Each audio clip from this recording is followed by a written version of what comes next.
What's going on, everybody? Matt here. So today's going to be my final Legend of Korra review, book number 4, Balance. But before I jump into it, if you love Avatar and Korra, make sure to subscribe. More Avatar, more Korra videos will be coming soon. You don't want to miss it. We are also trying to hit 500 subscribers before the end of the year, so please go down below, help me out. Now let's jump into the review. Earth. Fire. Air. Water. Okay, so The Legend of Korra book number 4, Balance. I really enjoyed this book. I enjoyed it quite a bit, mostly coming off a very good book number 3. I thought this was a great follow-up. I like how we saw the aftermath of the events of book number 3 and how they had consequences, and those consequences were seen in this book. This book dealt with a lot of things that happened in book number 3, and this book really just jumps in right away with a time jump, and it's just a huge time skip, which kind of caught me off guard, but it was interesting seeing how a lot of things changed within 3 years, and a lot happened within those 3 years, and we see that. For one, Team Avatar is no longer together. They all kind of went their own ways in a lot of senses. Bolin's with Kuvira, Mako's guarding the king, and Asami's, just kind of fulfilling her father's business. So they're just all doing their own thing, and Korra basically disappeared. She's off the map, she's off the radar, she's been gone since that fight with Zahir from book number 3. And a good portion of this book is Korra dealing with the events from book number 3, like this inner confliction, still dealing with the pain from that fight. And it really did take a toll on her, and we see that throughout the beginning of this season. And I really enjoyed exploring that, struggle. I think it was great character development for Korra, and it just really blossomed her character. She grew so much in this season. And yeah, I think that whole beginning was just very great to see, just seeing her struggle and trying just to regain the confidence and just going back to being the avatar she once was. While Korra was basically absent from the world and just really focusing on herself, a new face rose, and that was Kuvira. She was the antagonist of this season, and man, was she pretty great. I really enjoyed her character, not as much as Zahir, but she's a pretty close second, and I really enjoyed her character. I like the idea of a hero gone corrupt because, she helped Team Avatar in the past. She was introduced in Season 3. She helped Su Beifong. She was part of the Metal Clan or whatever it was. I like the idea that she was put in this position of power to help restabilize and rebuild the Earth Kingdom after everything that transpired in Book 3. Yet, all that got to her head. All this power just got to her. And then she went on to try to form this Earth Empire. Honestly, she had good intentions. I mean, she just wanted to protect everybody, to make sure everybody was secure, no one was vulnerable anymore. Yet, the way she went about it and the way she executed everything and just the way she wanted to be this dictator, it was wrong. And there were just so many different ways to go about it. And I think that's just why she was such a great character. She was just so well written, and I feel like you could sympathize with her, feel bad, yet be angry because how she was doing everything was just so terrible. And yeah, she was just such a great character, such a great villain for this book. I really enjoyed Kuvira. This season was also very much centered around the Beifong family because you have Su, someone who helped raise and took in Kuvira, and then Kuvira started dating and now is the fiance to Baatar Jr. And then Opal's very much involved, and Lin's very much involved. And then a special guest, a special character comes back, Toph, who is just brings it all together. And it's just very much their season, their connection with Kuvira to the Earth Kingdom, and we just got a lot of good moments, a lot of good episodes, a lot of good growth and character development with the Beifong family and the characters within that family. And really, I mean, the Beifongs were just as important as Korra in this season, and I really enjoyed seeing that. Now, before I really dive into the story, I just want to cover a few more things with the characters. I feel like Mako and Asami were kind of pushed to the side this season after having a bigger role in Season 3. Bolin played a pretty big role in this season, but for the other two, they just didn't really have a huge role, and they just weren't really in it, and when they were, it just wasn't too entertaining, so I can't say much about them. But Bolin was great in this season. I liked how he was on Kuvira's team, and then he realized what she was doing was wrong, so he ended up going back to Team Avatar, and they all just got ready for that final fight. But Bolin was great this season, really enjoyed his character. Two characters who surprisingly got a lot of screen time this season were Julie and Varric, who were a pleasant surprise to say the least. In the other seasons the characters were in, Julie didn't do much, and Varric was just kind of annoying, so I didn't expect much, but they were pretty good this season. I thought they were fine. I actually quite enjoyed the story they were giving and seeing those two characters develop, so I really can't complain. I thought they were pretty good in this season, decent enough. Another thing this season did highlight was the airbenders. They're very much back in action, back in the world, trying to help as much as they can.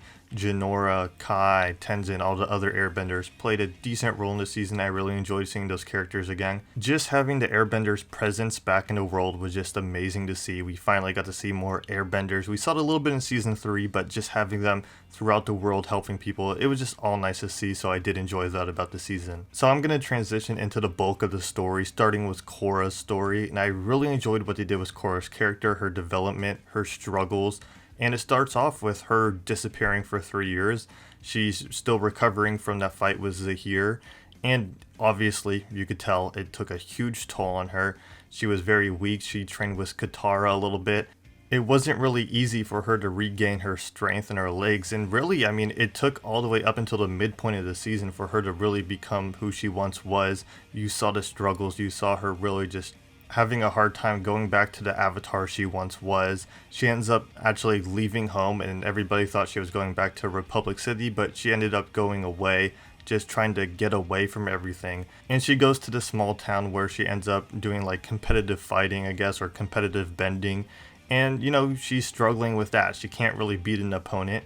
And she ends up, you know, going out and she sees like this ghost of herself, which created for like this really eerie, creepy vibe. That was just like haunting her, and just like she would chase it or it would chase her. And that whole part was really interesting, seeing her like see this image of herself that she didn't want to see, that was just haunting her. I enjoyed that. But all this struggle ended up leading her to Toph in the forest.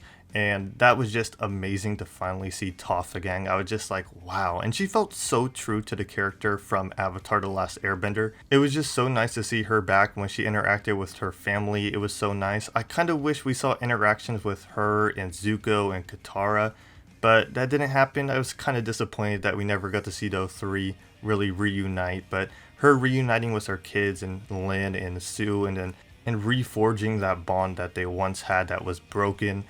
It was just all great to see. But Korra and Toph end up like training in a way where Korra's trying to get advice from her, like, how do I regain my confidence? How do I regain that strength I once have? How do I become the avatar I once was? And we find out that Korra actually still has venom in her body from book number 3, and Toph tells her, you know, you have to remove this venom. I can't do it for you. You have to do it. And she does, and then she obviously, you know, feels like herself once again. She ends up meeting up with Jinora and Tenzin's kids.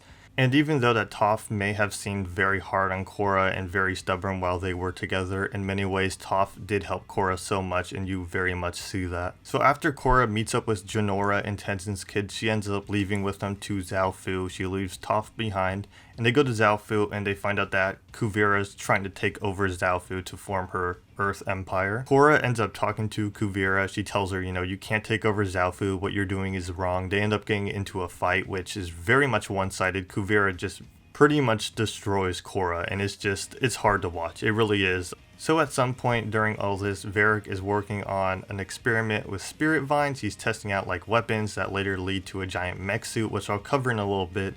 But Zhu Li's involved in this, and Bolin's involved in it, and it's kind of like its own side story throughout this season. And I don't feel like I have too much to say about it. It was interesting, it was kind of cool at times, it led to something bigger, but that's about all I want to touch on for that. I also want to mention a fight between Kuvira and Sue, and it just felt very emotional, just that whole like Beifong episode where they're trying to rescue everybody. That just had an emotional impact just because of their connection, and that fight was really cool, just how they use like different metals and everything. I really enjoyed that. Emotional, very well done, enjoyed that fight. There's also this episode where Korra goes to see Zahir to kind of confront her fears, and she needs help tapping into the spirit world.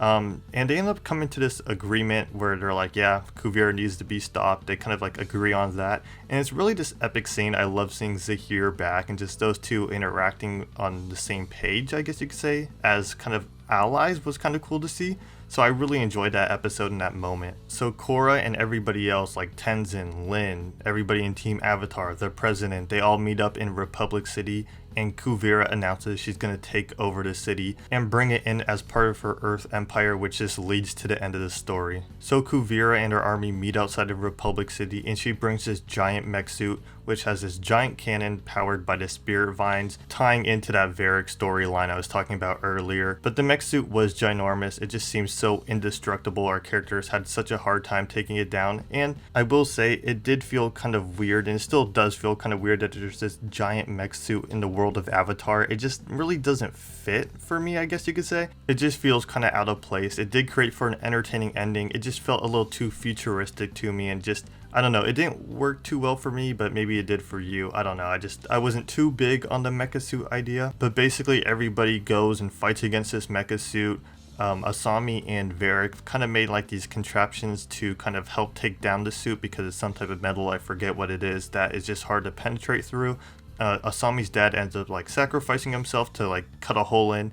Mako, Belinda go in, kind of start to destroy it, and then Kuvira and Korra have this fight. At some point during their fight, the two end up in a forest, and the weapon's there, and the weapon blows up to create a new spirit portal, which is just like this really colorful, epic, just very like huge moment in the story in this ending.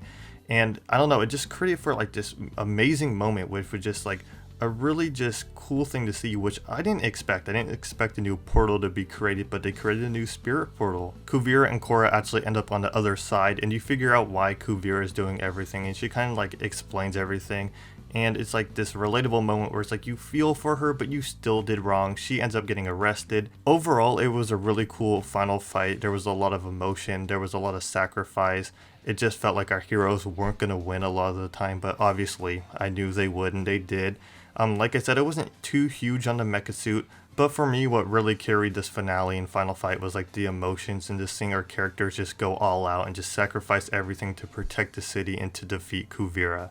So the final moments of this series and book end on Varric and Julie's wedding, which wasn't my favorite ending. I feel like they could have done something else, but it wasn't terrible either. Tenzin and Korra had this really nice talk. I loved the speech he gave to her about how she was the avatar who brought the most change to the world, and it was just, I don't know, it was a really beautiful talk he gave her. And then Korra and Asami have a talk about how they need a vacation, and the final shot is them entering the spirit gate that was formed in Republic City.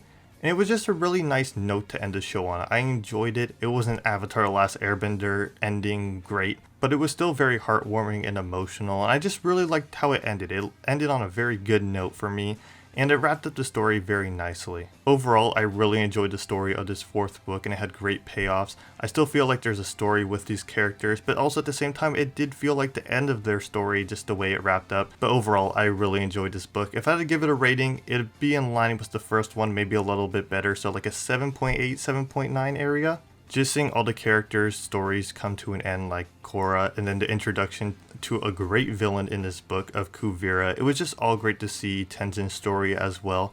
It was just a nice conclusion. Do I want to see more from these characters in the future? Absolutely, but at the same time, if this is the end, I am very happy. The Legend of Korra was a pretty good series overall. I enjoyed it as a sequel to Avatar: The Last Airbender. I wasn't too big on book number 2, and you can see my review on that. I wasn't too big, but book 1, 3, and 4 were pretty great. I loved the villains in those books, and the characters were pretty good. I think I'll definitely find myself rewatching this series in the future with Avatar: The Last Airbender. It was very fun, had a lot of emotion, had great characters, and yeah, I mean, it was just fun reviewing all 4 of these books, watching them for the first time, and I just had a blast with it. But yeah, that's my final Korra review. I finally got through all 4 books, finally got through Avatar, and now I feel kind of empty, but a new series will be coming soon. I'll be watching a new animated show. But yeah, this was my final Korra review. Go down below, hit the like button if you did enjoy, and if you want to see more Avatar and Korra content in the future. Also, make sure to go down below and subscribe. We are trying to hit 500 subs before the end of the year, so please go down below. It helps me out a lot. More Avatar and Korra content will be coming soon, so go sub. But yeah, that's been my final Legend of Korra review. If you guys stuck around throughout all 4 reviews and the Avatar reviews, thank you so much. It means the world to me. Hopefully you guys will keep sticking around. But yeah, thanks everybody. Catch you guys in the next one.